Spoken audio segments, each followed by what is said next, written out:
Bueno, yo le quiero dar gracias al Señor por todas las cosas lindas y hermosas que Dios hace en nuestra vida.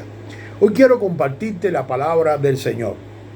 Quiero compartir contigo la palabra de Dios y decirte que si esta palabra que vamos a compartir, tú sientes de Dios que es una palabra que te puede llenar, por favor compártela, porque es una manera de evangelizar, es una manera de alcanzar otras almas. Por eso te pido que te suscribas. Es interesante, es importante porque YouTube va a recomendar el video a otras personas.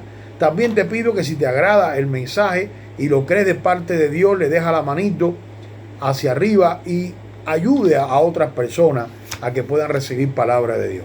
Yo te voy a pedir ahora que vayas a la Biblia y busques la segunda carta de los Corintios, capítulo 12, versículo 9. Dice así: y me ha dicho, bástate mi gracia, porque mi poder se perfecciona en medio de la debilidad. Por tanto, de buena gana me gloriaré más bien en mis debilidades, para que repose sobre mí el poder de Cristo. Mire, no sé si usted se ha dado cuenta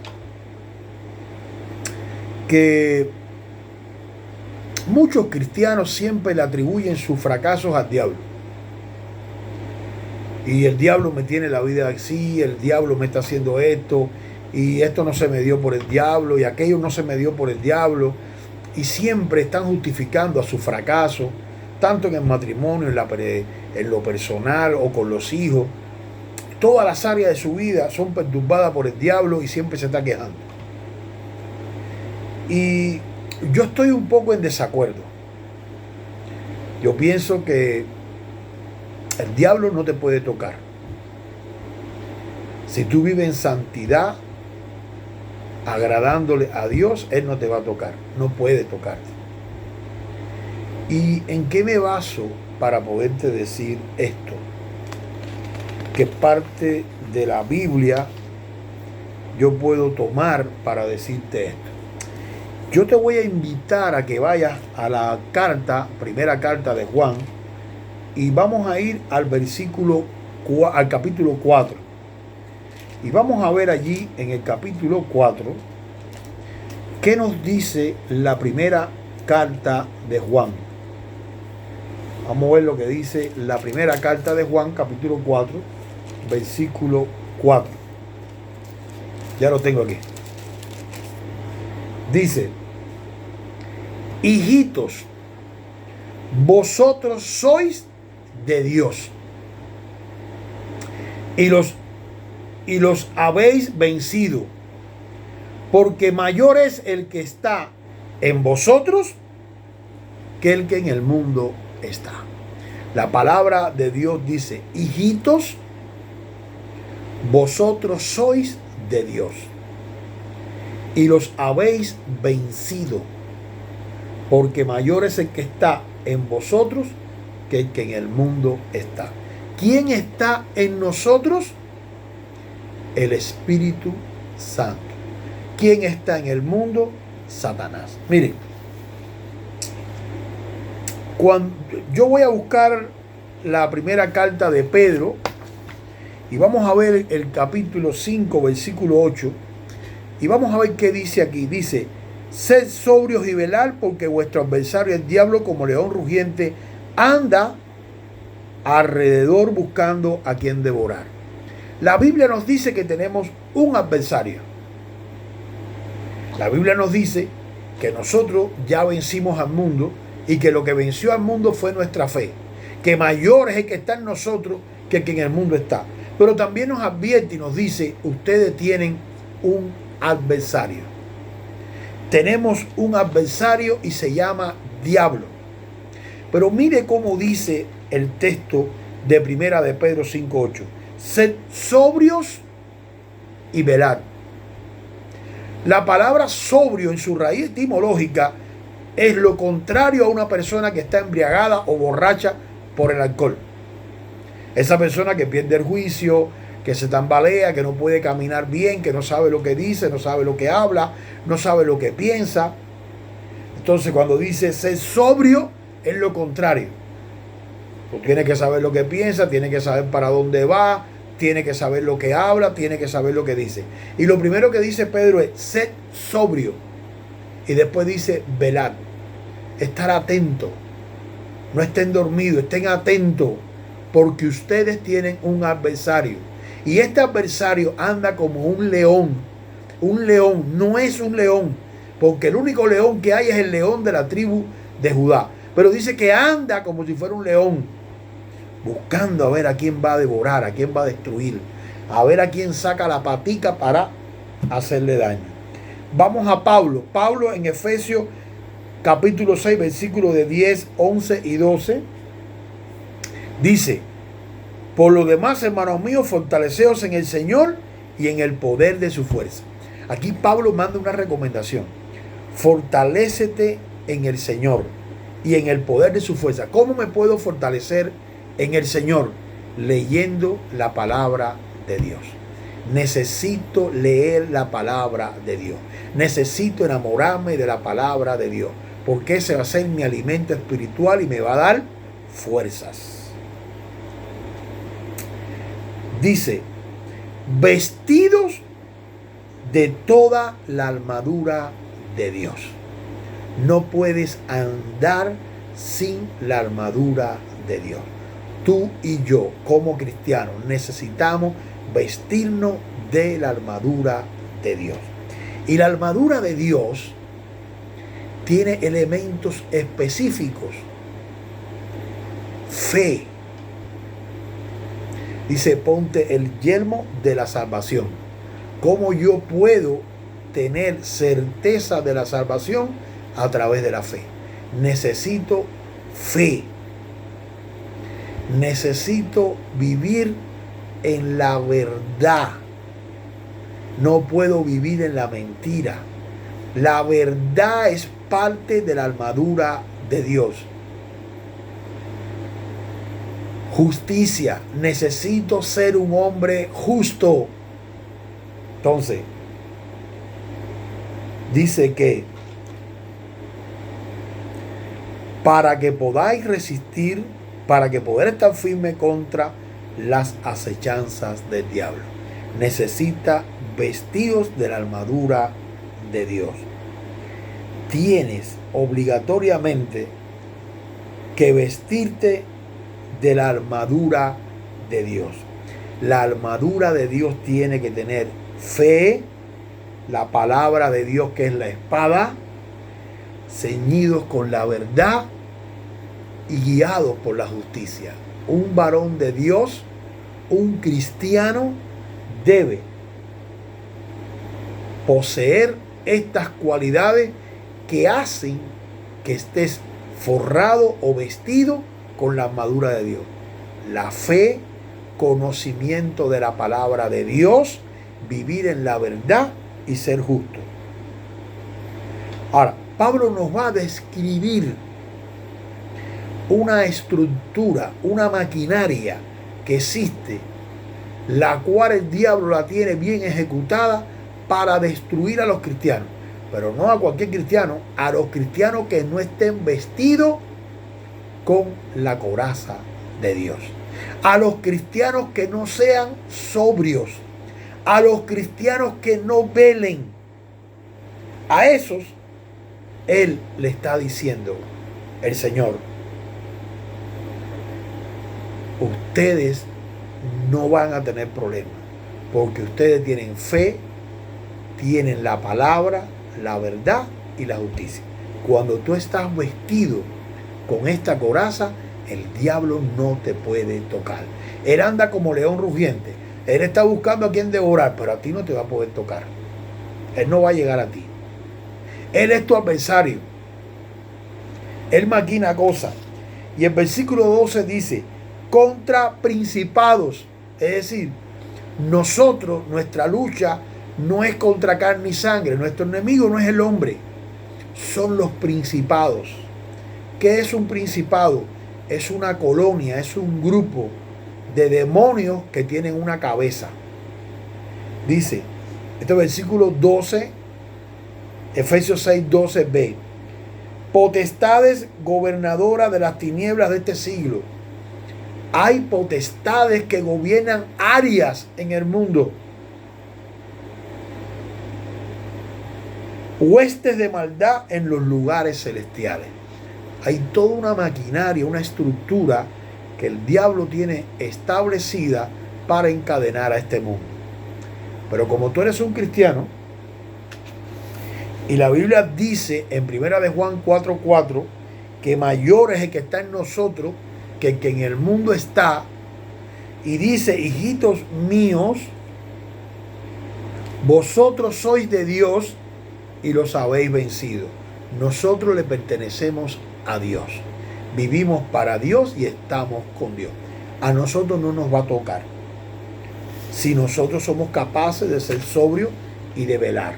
Ahora, sabemos que tenemos un adversario. Dice el versículo 13 de Efesios 6: por tanto, tomad toda la armadura de Dios para que podáis resistir en el día malo. Va a venir un día malo.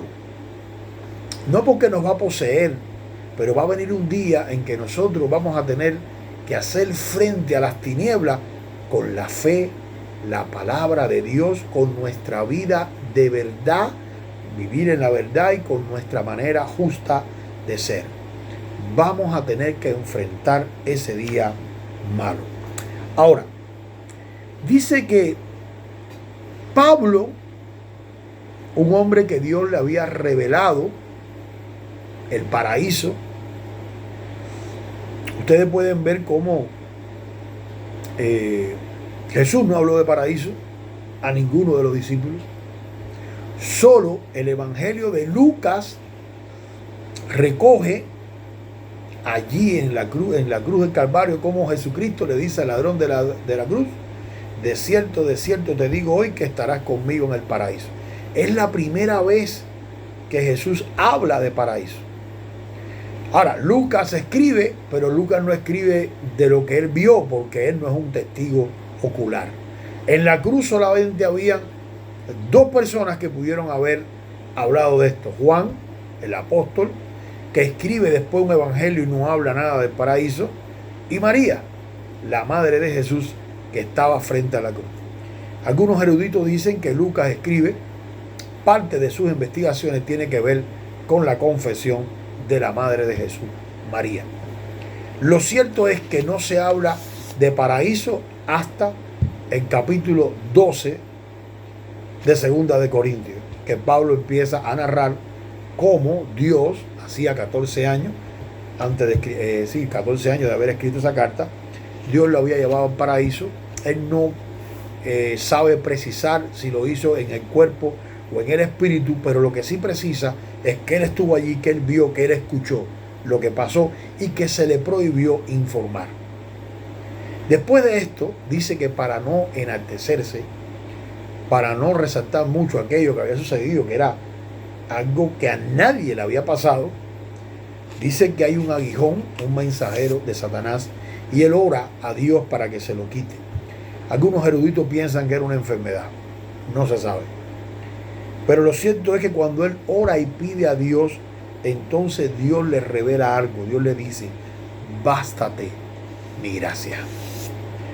Y eso lo vamos a ver en 2 de Corintios 12:9, versículo que estamos tratando aquí de leer. Dice: bástate mi gracia, porque mi poder se perfecciona en la debilidad.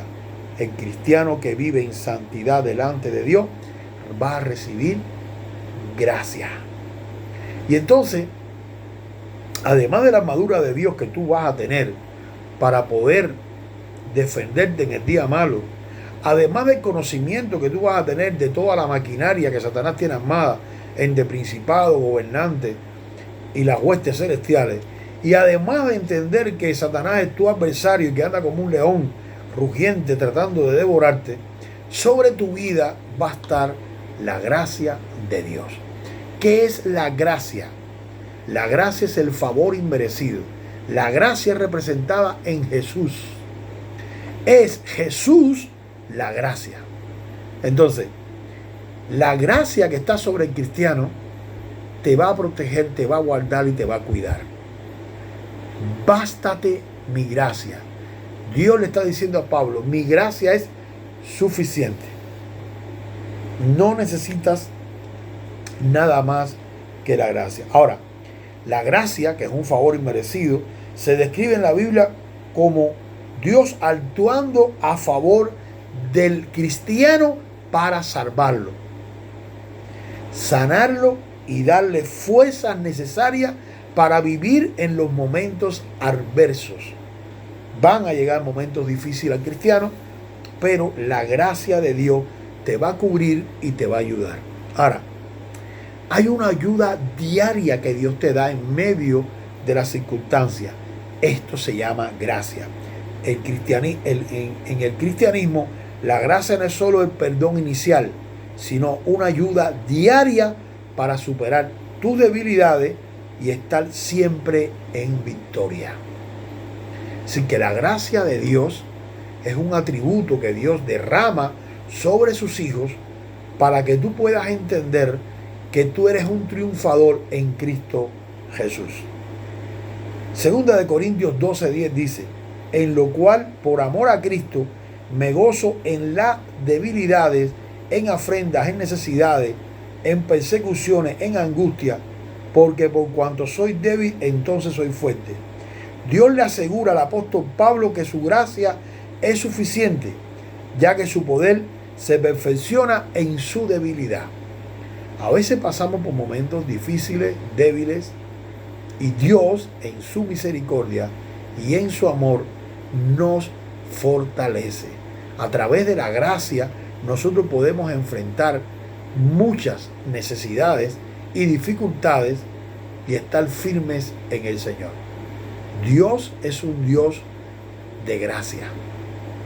Por eso me gusta mucho, hay un texto en Juan 1:16 que dice: porque de su plenitud tomamos todo, gracia sobre gracia.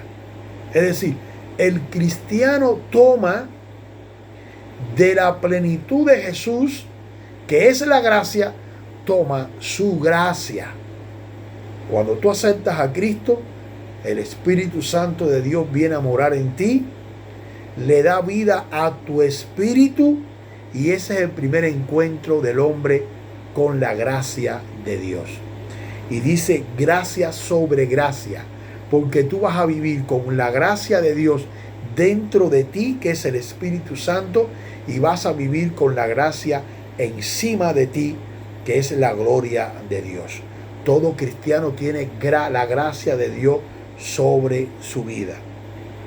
Cuando tú te pones la coraza de Dios, que es la fe, que es lo primero que va a cubrir tu mente, el yelmo de la salvación, que es a través de la fe, la palabra de Dios, que es la espada, ceñidos de la verdad y la justicia, en ese momento tú eres un varón en santidad, con la coraza de Dios y cubierto por la gracia y el amor de Jesucristo.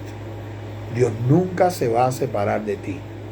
Según 1 Corintios 15:10 dice: pero por la gracia de Dios sois lo que soy. Es decir, lo que tú y yo somos como cristianos en este mundo espiritual es por la gracia de Dios.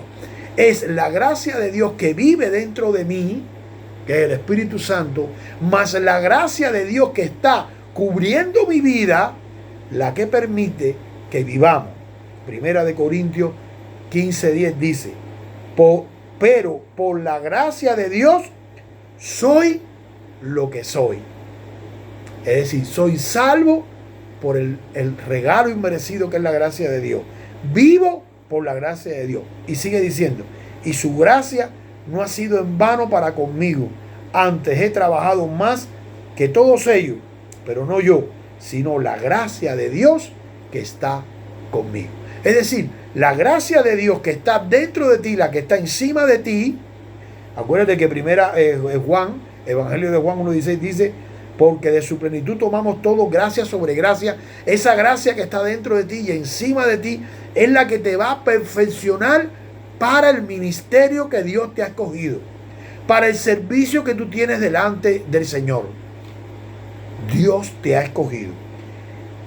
Hebreos 4:16 nos habla ahora del trono de la gracia.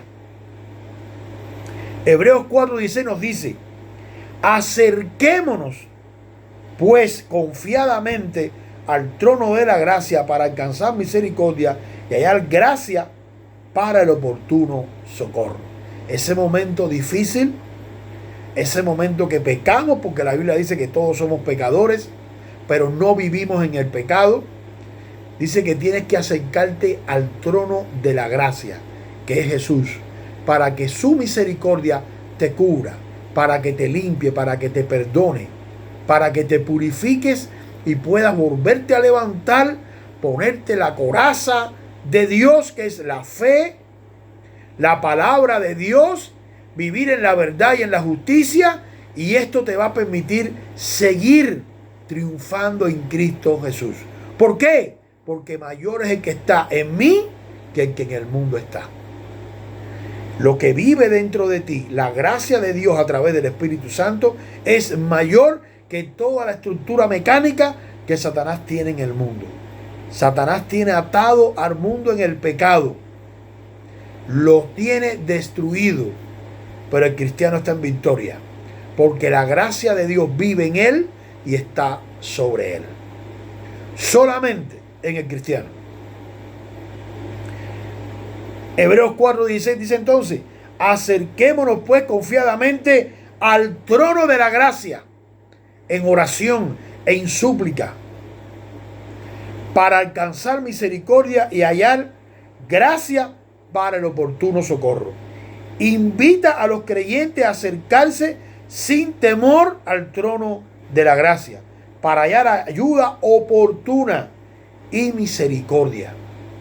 Ayuda oportuna es la ayuda que tú necesitas en el momento que lo necesitas. Él te la va a dar a través de la gracia. Tito 2:11-12. Tito 2:11-12. Porque la gracia de Dios se ha manifestado para salvación a todos los hombres, enseñándonos que, renunciando a la impiedad y a los deseos mundanos, vivamos en este siglo sobria, justa y piadosamente. La gracia de Dios es Jesús. Se ha acercado a los hombres para darle salvación. El hombre es salvo a través de la gracia de Dios. El regalo inmerecido que es Jesús, cuando Él muere en la cruz del Calvario, derrama su sangre por tus pecados, por mis pecados, y te salva. Hermoso. Y Romanos 3:24 nos dice: siendo justificados gratuitamente por su gracia, mediante la redención que es en Cristo Jesús. Todos los pecados pasados, toda mi vida pasada, toda mi maldad pasada ha sido perdonada por la gracia de Dios a través de Jesucristo, que me ha redimido, que me ha devuelto lo que siempre yo debí de tener. Ese hombre que Dios creó en el huerto del Edén, un hombre sin pecado y sin mancha. Eso es lo que Dios viene a traer a nuestra vida. Una vida de redención, una vida sin culpa, sin mancha. Entonces, no todo es el diablo. A veces es mi conducta. A veces es mi falta de santidad, mi falta de justicia, no vivir en la verdad, mi falta de fe, mi falta de conocimiento en la palabra de Dios. Todo esto hace que mi conducta no agrade a Dios, se deslice, y el diablo que anda velando, ¡vágata! Y empiezo a tener consecuencias negativas en mi vida y empiezo a echarle la culpa al diablo. Es el diablo, porque el diablo ataca a los cristianos, porque el diablo ataca a los que sirven a Dios. Mentira.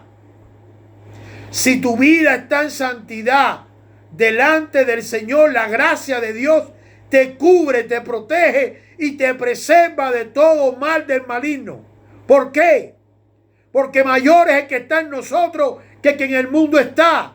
¿Por qué? Porque hemos bebido de la plenitud de Jesús, gracia sobre gracia. y la gracia de Dios vive en mí y está sobre mí. Si mi vida tiene una conducta santa delante de Dios, el diablo no me puede tocar. Porque yo soy propiedad de Dios. Porque Dios compró mi vida con la sangre de Cristo. La vida de mi hijo, la vida de mis hijas, la vida de mi nieto, la vida de mi esposa. Pero necesito vivir en santidad. Necesito ser santo. Santo no es perfecto. Santo no es que no peque, que no puedo vivir en el pecado, ni repetir todos los días el mismo pecado. Dios quiere y busca una nación santa. Desde los tiempos antiguos, antes que la gracia se derramara, ya Dios estaba derramando promesas de gracia para su iglesia. Y te invito a que vayas al Salmo 91. Este Salmo 91 es un salmo de gracia, donde la gracia de Dios se derrama sobre su pueblo y sobre sus hijos. Dice: el que habita el abrigo del Altísimo morará bajo la sombra del Omnipotente. Necesitas vivir, morar al abrigo del Altísimo. Diré yo, dice el salmista, esperanza mía, castillo mío, mi Dios, ¿en quién confiaré? Él te librará del lazo del cazador y de la peste destructora. Con sus plumas te cubrirá y debajo de sus alas estarás seguro. Escudo y adarga es su verdad. No temeré al temor nocturno, ni mortandad que en medio del día destruya. Caerán a tu lado 1000 y 10.000 a tu diestra, mas a ti no llegará. Tú estarás en el medio, se caerán a tu diestra, a tu siniestra, a ti no llegará. Ciertamente con mis ojos mirarás, ciertamente con tus ojos mirarás y verás la recompensa de los impíos. Porque has puesto a Jehová, que es mi esperanza, al Altísimo por tu habitación. Esto lo dijo David, un hombre que era rey, y los reyes, los profetas, tenían el Espíritu Santo en su interior. Ellos estaban cubiertos en el Antiguo Testamento por la gracia de Dios, que es Jesucristo.